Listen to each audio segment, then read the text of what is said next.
everybody, I'm Joey Evans. I'm Tom Vasel. Today we are taking a look at Search for Lost Species, which is kind of the, can we use the word spiritual No, success? Okay. Cannot. It's a straight up sequel.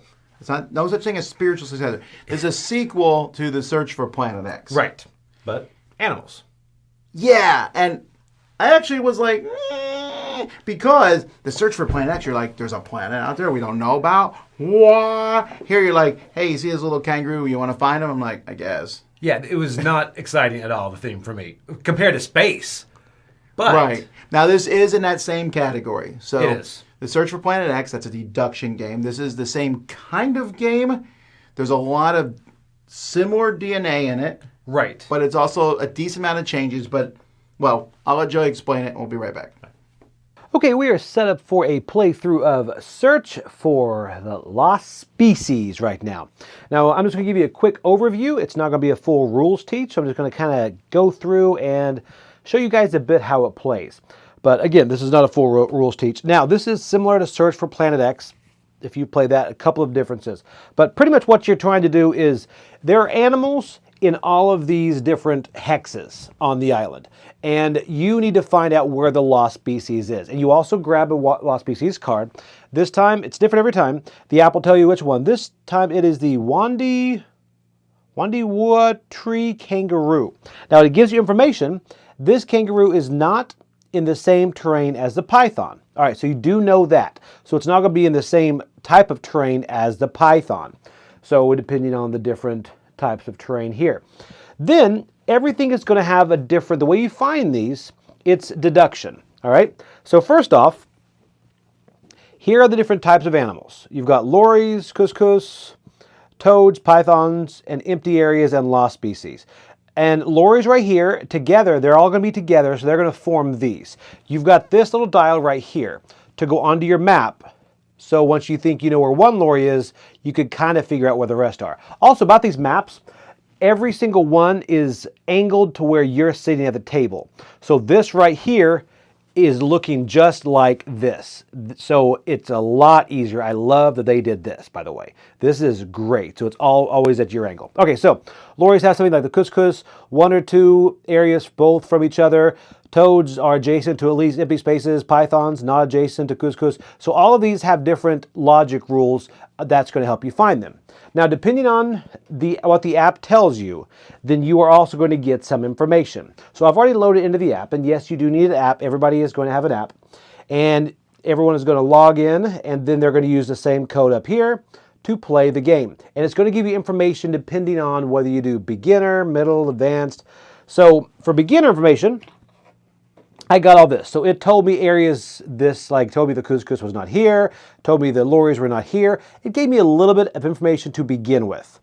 All right, and then also these right here, these research and conference notes, that's going to be something that will make sense later. So you had to fill all that in. So now you're ready to go. It's very simple. Here we are. It also gives you your starting position for your pawn on the board. We are all starting right here, and there's an expedition leader in front of us. And he should actually be right here. There's an expedition leader in front of us. So he is going to go after we all go. And the turn order in this is whoever is in back goes. All right? So we're going to start off, and here are the options you can take.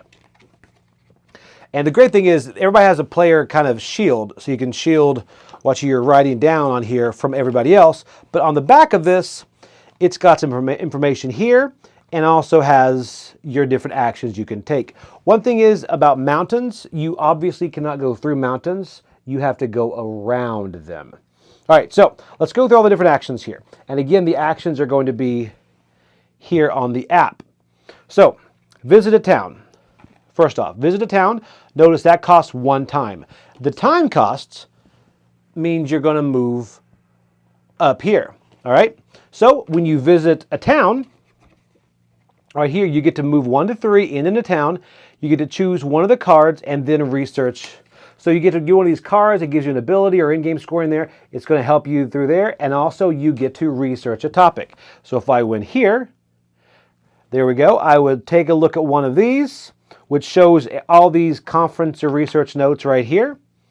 And I would then click and say I want to learn more about the swamp. And then it gives me a bit of information about that. All right, so you hit research, and there we go. There's no more than one of each animal type in the swamp. Okay, so that's how it goes. All right, so then you're going to go to survey by boat. That's going to be the next thing. Survey by boat, of course, you can only do the coastline. So this you can move 4 to 6, and you can double back, and then you survey for one animal in all the areas you enter. Again, if that was you doing it, you would move up 2, so that 2 time. And then what you would do survey by boat here, you would move your little guy, and you would then check, you'd look for a certain type of animal, because you're kind of walking around surveying the area. So he's going to walk around, he's going to go 1, 2, 3, we're going to go 4, all right? So you're going to go 4, I'm going to look for lorries in the area, and I walked around all of these. There we go. Oh, it's not a coastline, I can't go there. I'm actually going to go there. There we go. There we go. So, survey by boat. There are no lorries in the area. So I know there's nothing in that area. Okay? So that's how you survey by boat. And surveying by foot is the same, except you have a smaller gap. You do 1 to 3. You can also go inland. Just so you know, this is one side of the map. There's another side that's a wider island. So this is pretty much all coastline except for a couple of areas. The other one has a bit more inland places, but this is kind of the easier side. So anyway, all right. So you've got survey by foot right there. Then there's camera trap. This is pretty interesting. Camera trap is where you're pretty much going to drop a camera somewhere. So camera trap, you're going to go here, and then you're going to drop a camera trap, which is this little token right here. I'm going to drop it there. And tap one area where we drop it. There we are. Now, this is great. This tells you exactly what is in that area. It says a toad is in that area. Okay? Now, it's powerful, but it does cost you 4. So if that's you, you go 1, 2, 3, 4. So you would not actually go until the expedition leader goes the next time. Now you would also, you now know that the toad is in area 4. So I would circle it. And just because of that, that gives me a bit more information. He's adjacent to at least 2 empty areas. So there you have a bit more information. One other thing is the camera will show an empty area if the lost species is there, because they don't like to be seen, right? So that you have to take into account. If it shows empty, you know it's either empty or the lost species is there.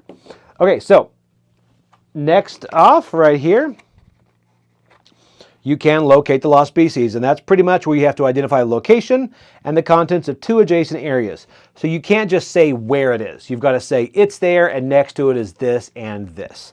So you have to get that information correctly. All right, then you're going to advance your pawn, which you do on the time track, and then the expedition leader. Okay, here's the thing about the expedition leader. Say everybody has already moved. Everybody's all up here, okay? Everybody's up there. Expedition leader now moves. So you're going to activate this. Here is where you can do sightings. Everybody gets to say, you know what? I actually know the toad is right there. So I'm going to place toad here. And then it shows the 1 on top. So I go in here and I drop the little 1. Boop. And there we go. And everybody's going to take their guesses on where things are. And here you would reveal the 5. There's nothing down there for now, so we're just going to go ahead and go. And goes around, wham, just like that. Oh, and one other thing with the town token, if you do go to a town, you're going to drop your token down in there, and here you do get them back. So that's so you don't just keep going to town. And on the next one up here is where I get my camera back, way up there. So you get your camera back, and you can do the camera again when the expedition leader gets there. One other thing is, like say right here, you actually go around, you go to 1, you're going to look at this. And once you get to, where's the 1? Oh, all the way back here. Wow. So you're going to go, oh, I'm sorry. Yeah. You actually know 1 is there, right here, where the check mark is. You're going to grab it, and you're going to look, and you got it. So then you're going to leave it up, and then you're going to denote that you actually got him. And if you are the first one, you denote that here. Okay? So I was the first person in to get that in. I think that is number 4. So right there. And that's going to give you more in-game points. So you'll be the first one to get it. If you don't have it, you're going to lose those tokens and you'll also lose some time. So guessing wrong has a bit of a detriment, but guessing first gets a benefit. All right, so that covers all of these different actions. So you're going to keep going until someone finds the lost species. One other thing is when the expedition leader leaves here, that's when you get a conference. So you're going to do the lost species conference. You're going to click on it, whatever you want to find out, and it's going to tell you a bit about that. Okay? So again, that's another way to get information. All right, so that's the Lost Species Conference. So that covers everything, and then you're going to find the Lost Species, and then you have in-game. Once one person finds a lost species, everybody else behind them on the track gets a chance to either find the lost species or try to get new correct sightings of someone that has not already been established. Then your in-game scoring is going to be at the bottom. You're going to get points for whichever ones you decided you got first, and also the correct sightings, because keep in mind you can put multiple sighting tokens out during the game, like 0, 1, or 2, I think, and then later you can put out more after they find the lost species, and you can kind of put more sightings out to get ones there. So whichever you found correctly, you get points for those. And then also, depending on how far back you were from the lost species, first person to find it, you're also going to get points if you also correctly got the lost species. And then you could get points from your town cards. And at the end, you've got your total, and that is how you do it. So the person with the most points wins and has found the lost species. And we all thank you so much. All right, so pretty much, in a nutshell, that is how to play Search for Lost Species. Let's send it back to the studio and see what we thought about it. I don't want to spend the whole time comparing this to Search for Planet X, but very briefly, if you like one, you'll like the other. If you like this one, if you like Search for Planet X, you'll like this one. If you like this one, you'll like Search for Planet X. There's a lot of differences, but they essentially play pretty similar. They do. There's a couple of differences, like as far as like sightings versus theories. I think theories in Planet X, you place them at the top. The sightings, you kind of drop on the board where they show up. Yeah. You know, and this one has different things you can look for. There's multiple species that you will look for. I do like that. Not just Planet X. Right. And I also like the fact the movement on this. Before, I think Planet X, you had that, you rotated, you can see part of the sky. This one, you're just moving around the board. Yeah, I actually think this one's a better game. I agree. But the other one's a better theme. Yes. That's where I'm at. So with that being said, let's talk about this one. So the board itself, there's some interesting things about movement and going around. It's if you never played one of these, it's a very thinky game. It is. And I will warn you now, a problem I ran into. AP? Well, no, not that. I mean, that's going to happen, right? You're waiting for someone else to take their turn and go. And I played this with one of the slowest people on planet Earth. So it wasn't, I still am enjoying the game. So that didn't throw me down. The mountains.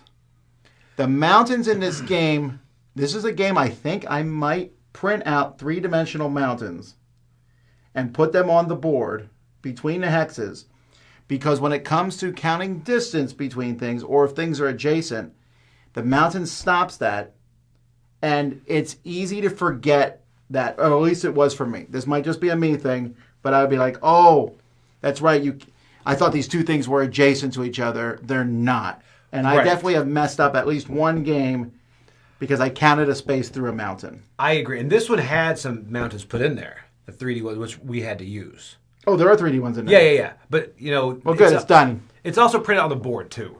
So you don't have to use them. But if you don't use them, I don't know if they came with it or what. Anyway, but having to go around it, I like that mechanic, though, where you feel like you're so close, but you have to go around. Well, sure. I'm just saying my mind has to work that way. And sometimes I'm like, oh, what's it adjacent to? Bup, bup, bup, bup.